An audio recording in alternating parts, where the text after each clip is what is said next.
Hey guys, it's Paul, and I finally have another VHS review. And like I've been saying all these months, it is City in Panic. City in Panic was a movie that was released by Transworld Entertainment on the VHS in 1987. I'm not sure if it had a theatrical release. It might have, but I haven't found any information about that.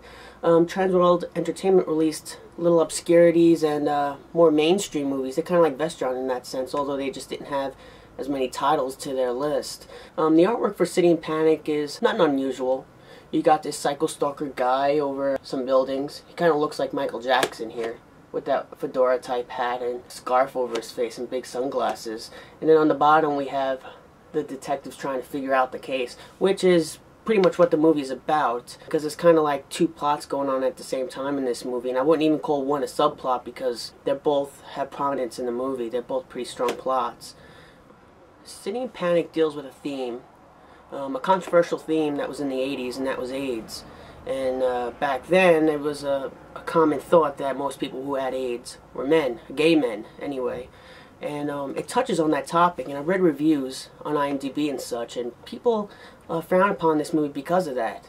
And I find it kind of strange, because they're okay with women or men being butchered and all that great gory stuff, but they're not okay when it touches on the topic of AIDS or homosexuality. And I don't know, I think that's a little weird, but I think that kind of makes this movie unique, and I applaud the director or writer for taking that step to make a movie that was different than the standard slasher formula, like what we saw after Friday the 13th with The Prowler and My Bloody Valentine and that kind of stuff like that. So in that sense, it's a pretty different movie. It tries to do something different, and you gotta respect them for that.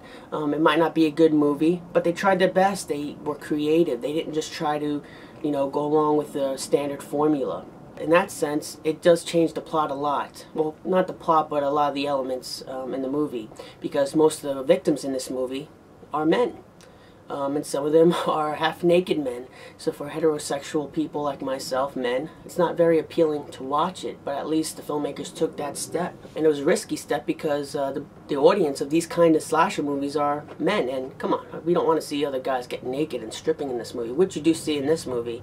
Right off the bat, the director tries to make a statement on that saying this is not your ordinary slasher film. We're turning the formula inside out, because what it opens up with is a man coming from a gay bathhouse. He comes out all kind of ashamed of what he had just done, and he goes home and he disrobes and goes to the shower. Right away, the director or the writer want to tell us that this is not your ordinary slasher film with a bunch of naked chicks and they're getting hacked up. And the way he does that is by taking an iconic slasher scene and turning it into something with a man instead of a woman. And that scene is the shower scene from Alfred Hitchcock's Psycho. That iconic scene, and they turn it inside out. Open up the shower curtain and he starts slashing up the guy, just like in Psycho. When the guy collapses in the tub, you see the spiral of blood going down the drain, and we zoom into the guy's eye, just like Psycho. And I thought this was a really great way to open up the movie. It's men getting hacked up. So pretty much what this movie is about, besides, you know, the Psycho slasher, which is the other plot of the movie, but the second plot is about this DJ radio show host who has a talk show on the radio, and he's having a conflict with some journalist, and they're complaining on how, or they're debating, bad-mouthing each other on the topic of how the police force should handle this murder spree. So in a lot of the movie, it's just the conflict between them. And as, you know, that debacle happens, we start to see men getting killed one by one. And they are killed in awesome ways, and it is bloody, it is gruesome, and it's very Giallo-esque, like I said, with the boots and the black leather gloves, and I love that stuff. Some of the deaths include, some guy is exercising, and he's hung upside down, he's doing some crunches, and he gets slashed up, and it's a bloody mess. It looks awesome. Other scenes are more oriented towards their homosexuality. Like one guy is in a shower stall, and he thinks he's going to get some action in the shower stall. So he puts his penis through a hole, and the killer slices it off. Later, the detectives start to realize that all the victims have AIDS. So they're trying to think, oh my gosh, this guy's on this personal vendetta against people who have AIDS. They're trying to, I don't know, be a renegade and try to save the community by killing all the guys that have AIDS, or all the people, because I think a few women do die. It's mostly men, but I think 1 or 2 women do die. And what he or she is doing is carving an M in their back. And that's pretty much the calling card of this killer. The killer is the assistant of the journalist, not DJ. We visit her a couple times in the movie, and when we're in our apartment, we see a poster for Fritz Lang's movie M, and you're like, oh wow, that's an obvious clue that she is the killer, and it's true, she does end up being the killer. And the story is interesting on how she became the killer. She was dating some guy, and he got her pregnant, and she realized that he has AIDS, and now she got AIDS, and now she's about to die, and she had a miscarriage because of AIDS, I guess, and she's super pissed, and she wants to go out and kill everyone who has AIDS. So that's another twist in this movie. The killer is a woman. In several of the scenes where we do get to see the killer, we see like little flashes of the killer's face. Well, it's covered, but you can still tell it's a woman. They don't really try to hide it too much, or they just didn't do it well, because you could tell it, the face, even with the big glasses, it's a woman's face. So I don't know, they should have tried to hide the killer a little bit more during some of these death scenes.